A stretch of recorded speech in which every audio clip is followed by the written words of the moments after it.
একটা লম্বা সময় বিরতির পর আবার রিভিউতে ফিরলাম।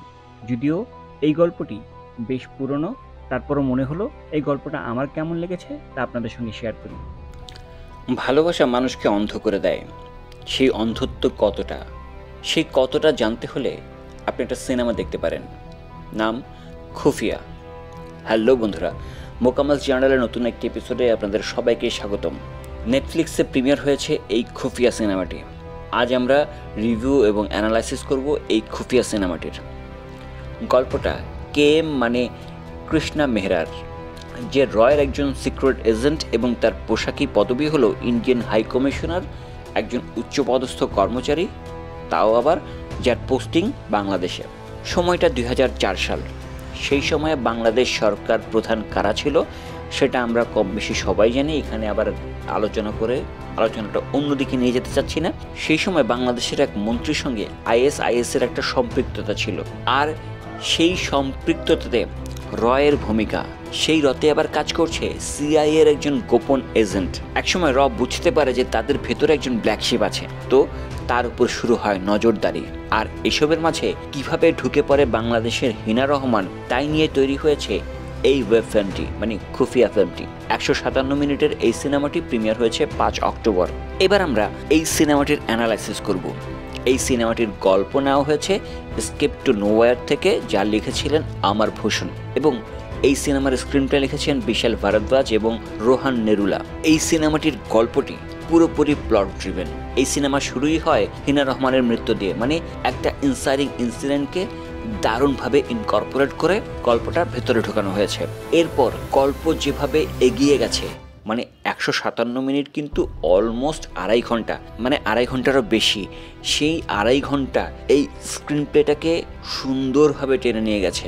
কোথাও গিয়ে মনে হয় না যে এই জায়গায় স্ক্রিন প্লেটা একটু ঝুলে গেছে বা এই জায়গায় একটু ডাল লাগছে, একটু বোর হয়ে যাচ্ছে, এটা কখনই মনে হয় না।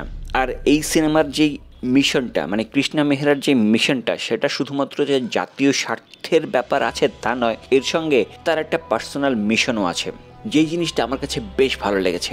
মানে একই সঙ্গে দেখবেন যে এখানে ওমেন এম্পাওয়ারমেন্টের একটা ব্যাপার আছে। যেমন কৃষ্ণা মেহরার একটা চরিত্র যেটা এই পুরো সিনেমা জুড়ে ডমিনেট করেছে। এর পাশাপাশি হিনা রহমানের চরিত্রটি হয়তো 15 মিনিটের একটা ভূমিকা আছে এই সিনেমায়, কিন্তু যার ইম্প্যাক্ট পুরো সিনেমা জুড়ে। এর পাশাপাশি চারু চরিত্রটি, সেই চরিত্রটিও পুরো সিনেমা জুড়ে দাপিয়ে বেরিয়েছে। একটা ওমেন সেন্ট্রিক সিনেমা তৈরি করা হয়েছে, কিন্তু এমনভাবে বিষয়টাকে প্রেজেন্ট করা হয়েছে আপনার কখনই মনে হবে না যে নারীর ক্ষমতায়নের বিষয়টাকে এখানে জোর করে ঢোকানোর চেষ্টা করা হয়েছে, একদমই মনে হবে না। তারপর কৃষ্ণা চরিত্রটি এখানে দারুণভাবে লেখা হয়েছে। শুধু কৃষ্ণ নয়, একই সঙ্গে চারু চরিত্রটিও। কৃষ্ণা যখনই চারুকে দেখছে তখনই সে বারবার হিনাকে ফিল করছে। হয় না যে নতুন প্রেমিকার মাঝে পুরনো প্রেমিকাকে খুঁজে পাওয়া, এখানেও বিষয়টাকে অনেকটা সেভাবেই দেখানো হয়েছে।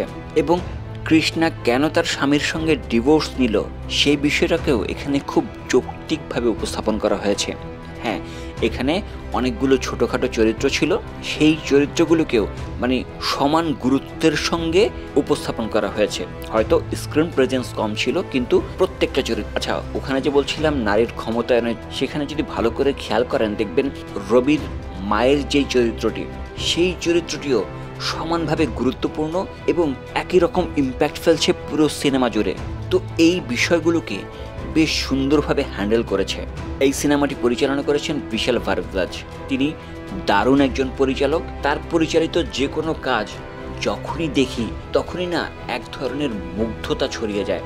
হয়তো অনেক বেশি ভায়োলেন্স থাকে, অনেক বেশি র থাকে, ব্রুটাল হয়, কিন্তু তিনি যখন এই সিনেমাগুলো আমাদের সামনে প্রেজেন্ট করেন, সেই সিনেমার সঙ্গে আমরা দারুণভাবে জুড়ে যাই এবং নতুন একটা দুনিয়াতে চলে যাই। এই সিনেমায় যে সিক্রেট এজেন্টদের লাইফ দেখানো হয়েছে সেটা আমার যথেষ্ট পারফেক্ট মনে হয়েছে। আমরা অনেক থ্রিলার মুভি দেখি বা আমরা অনেক এরকম সিক্রেট এজেন্টদের মুভি দেখি, খুবই ধুমধুমার অ্যাকশন, ঝাঁপিয়ে পড়ছে, লাফিয়ে পড়ছে, যেটা আমরা টাইগার কিংবা পাঠান সিনেমায় দেখছি। কিন্তু সেটাই কি একমাত্র লাইফ এজেন্টদের? আসলে কি এতটা ধুমধুমার হয়? আমার তো মনে হয় না। একজন সিক্রেট এজেন্টদের লাইফতে আসলে এই খুফিয়া সিনেমায় যেভাবে দেখানো হয়েছে অনেকটা তেমনই হয়। হয়তো সে মরে যাচ্ছে বা কোনোভাবে বেঁচে ফিরছে একটা মিশন সাকসেসফুল করতে গিয়ে, কিন্তু সেটা নিয়ে সেই দেশেও যে খুব হাঙ্গামা হয় তা না, বা নিজ দেশেও যে খুব হাঙ্গামা হচ্ছে বিষয়টা তা না। হয়তো একটা খুন হয়ে যাচ্ছে, সেই খুনটাকে একটা ভিন্ন রকম রূপ দেওয়া হচ্ছে। এই সিনেমায় যখন বাঁধনকে কাস্টিং করা হচ্ছিল তখন শুনেছিলাম যে এখানে বাংলাদেশকে খুব বাজেভাবে উপস্থাপন করা হয়েছে। সেই বিষয়টা নিয়ে আমি কিছুটা ডাউটফুল ছিলাম, কিন্তু এই সিনেমা দেখে আমার কোথাও মনে হয়নি যে বাংলাদেশকে খুব বাজেভাবে প্রেজেন্ট করা হয়েছে। এখানে যে বিষয়টা ছিল যে বাংলাদেশের এক মন্ত্রীর সঙ্গে আইএসআইএসের একটা কানেকশন দেখানো হয়েছে, তো সেই কানেকশনটা তো থাকতেই পারে, বা গল্পের খাতিরে এমন কিছু তো আমরা দেখাতেই পারি, রিয়েল লাইফও তো হতে পারে। তো সেই বিষয়টা দেখানোকে আমি খুব একটা মনে করি না যে একটা দেশের জন্য ডিফেম হয়ে যাচ্ছে বা অসম্মান করা হচ্ছে। তো এই সিনেমার গল্প, স্ক্রিন প্লে এবং ক্যারেক্টারাইজেশন আমার দারুণ লেগেছে। এই সিনেমায় টাবু অভিনয় করেছেন কৃষ্ণা মেহরা চরিত্রে। তিনি সব সময়ের মতো দুর্দান্ত। টাবুর মতো একজন অভিনেতাকে কেন এতটা বছর বলিউড প্রপারলি ইউজ করতে পারেনি সেটা নিয়ে আমার যথেষ্ট কষ্ট রয়ে গিয়েছে। ফাইনালি এই ওটিটি প্ল্যাটফর্ম আসাতে তিনি বেশ কিছু কাজ করছেন, বা খুব রিসেন্ট পাস্টে তিনি বেশ অ্যাক্টিভলি কাজ করছেন, সেটা সিনেমায় হোক ওটিটিতে হোক, তা আমার কাছে বেশ লাগছে। তিনি দারুণ একজন অভিনেতা এবং তিনি ফাটিয়ে অভিনয় করেছেন এই সিনেমায়। আলী ফজল ছিলেন রবি চরিত্রে, দারুণ লেগেছে তাকে। ক্যারেক্টারটার লেয়ার ছিল, সে লেয়ারগুলো তিনি খুব সুন্দরভাবে হ্যান্ডেল করেছেন। একই ব্যাপার ওয়ামিকা গাব্বির ক্ষেত্রেও তিনি চারু চরিত্রটিকে দারুণভাবে হ্যান্ডেল করেছেন।